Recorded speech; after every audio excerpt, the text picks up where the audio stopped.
More shockwaves following stunning allegations from the RCMP. It's concerning that a country would go to that length on foreign soil, orchestrating, as I said yesterday, harassment, intimidation, coercion, even homicides.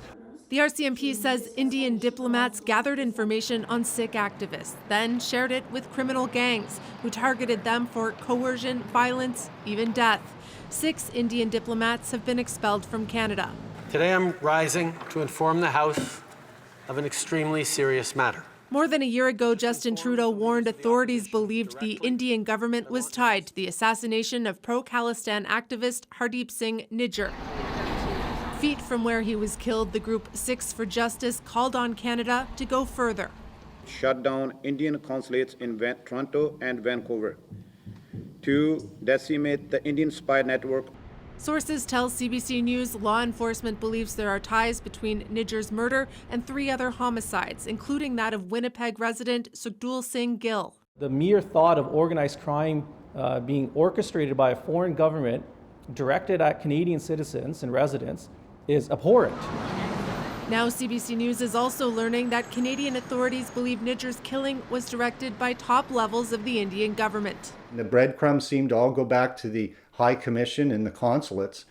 India responded to the RCMP's accusations with a blanket denial and a refusal to cooperate. This is serious. NDP leader Jagmeet Singh says Canada must keep demanding answers over alleged violence targeting Canadians, including shooting at homes, shooting at Canadians' homes, killing Canadians, shooting at Canadian businesses, shooting at Canadian communities. Sources close to the investigation told CBC News the 6 senior diplomats Ottawa ordered to leave the country may not be the last Indian officials to be expelled as the RCMP continues its investigation. And so, Kate, the RCMP said that these expulsions were intended to break up the criminal network. What are you hearing about whether that move is likely to work? Well, a support network for India's clandestine operations is still largely in place, but sources think it's likely that some members will now leave voluntarily rather than risk arrest. There are lots of people playing lots of different roles in India's operations, some by choice, some under pressure from Indian diplomats and their proxies. All right, Kate McKenna in Ottawa tonight. Thanks, Kate. Now, in India, the RCMP's allegations have been met with anger from politicians and those in the media. CBC's South Asia correspondent Salima Shivji is following the story in Delhi.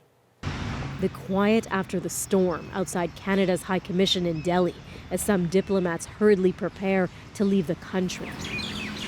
A far cry from Monday and the fury of India's denials over allegations their diplomats were targeting pro-Khalistani activists in Canada. India has decided. But on Indian television, anger dominates. Justin Trudeau continued to level baseless allegations against India, blaring headlines attacking Justin Trudeau and applauding India. The decisive action came after Canada escalated its fakery. Canada's Justin Trudeau shamelessly lied about India, this anchor says, but India stayed strong. The headlines confirm the diplomatic schism is now even wider between the two countries, 1 year after the first allegations from Canada. It's quite shocking. The disintegration of ties a shock for this former top diplomat of India, and he believes it's pure politics. Because right now, the vision seems to be clouded on the Canadian side because of their forthcoming elections there. An echo of what Indian government officials have said repeatedly, that Trudeau has a political agenda. He's looking for votes in the Sikh diaspora, they say. For many here, Canada's Trudeau had no business attacking India with vague allegations. And when he made this allegation, we asked him for proof. We asked him to give us evidence.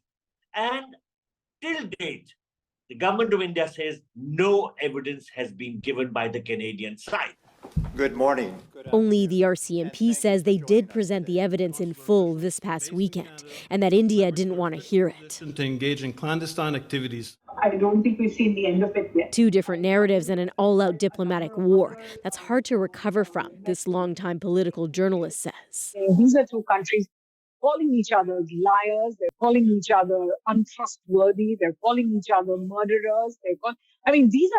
This is not diplomatic parlance. as the diplomats forced to leave say their goodbyes and pack their bags ahead of the Saturday deadline. They're still bracing for more reaction from a very angry Indian government. Salima Shivji, CBC News, Delhi.